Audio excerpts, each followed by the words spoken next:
Why can't I get out of this spin? I've been able to get out of them before. It was at this moment I realized we were in trouble. But before I tell you the rest of the story, let's go backwards in time to the beginning. Hi, it's Carlos, PC747. Welcome to the channel. Being in a spin is one of the most terrifying things most people will experience, especially when you cannot get out of one. Spins are always practiced at a high enough altitude to ensure that there's enough room to effect a recovery. They are practiced both to build confidence, understanding, as well as the skills in order to recover. There was a time when the CAA, the precursor to the FAA, required spins, but they don't anymore because too many people were getting killed. Long ago, as a young flight instructor, I had already practiced spins multiple times in high-wing aircraft like this. The recovery techniques were always reliable and dependable. I could always get out of a spin quickly when I wanted to. But on this day, I wasn't flying a high-wing aircraft. I was flying a low-wing Piper Tomahawk instead, an aircraft that I had never flown, and I had never spun one before.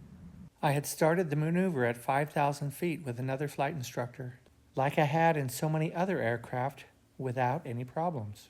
I'm glad I did, because if I had started any lower, I wouldn't be chatting with you right now.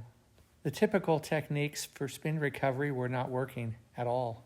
It was as if my flight control inputs were making no difference. How could this be?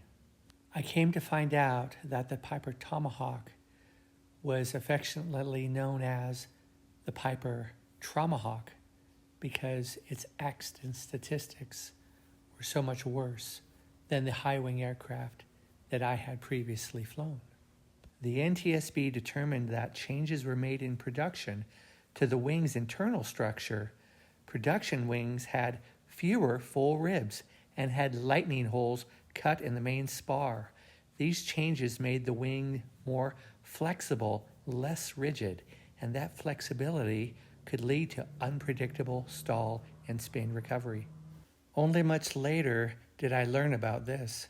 I also learned that the Piper Tomahawk had a spin accident rate almost 5 times worse than aircraft I had spun before. Changes were made to make the wing more rigid and the aircraft safer.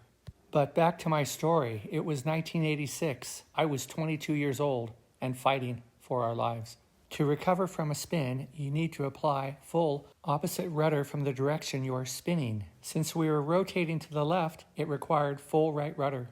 It also required releasing back pressure completely to break the stall. In case you are wondering, a spin is just an aggravated stall that has not been broken. We managed to recover barely 200 feet above the ground.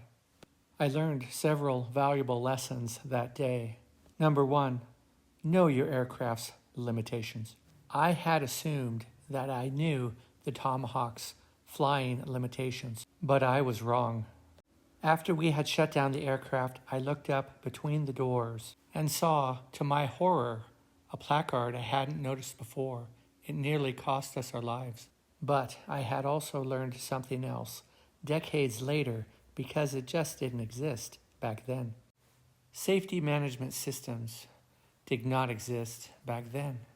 They're designed to mitigate risk by identifying hazards.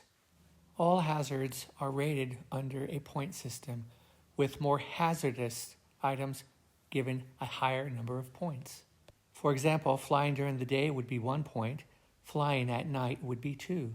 Flying in known icing conditions might be 3 points, but flying with another instructor is one of the most hazardous of all. 5 points. Why? Foolish things are done when flight instructors fly together. It has resulted in a boatload of accidents. Today, SMS and CRM, crew resource management, have been integrated into almost every aviation organization, including pilots who fly on their own. The beauty of these modalities is the identification and mitigation of hazards. If there are too many hazards, you just don't go. If you like this video, let me know. comment, like, and subscribe. Thanks so much for watching.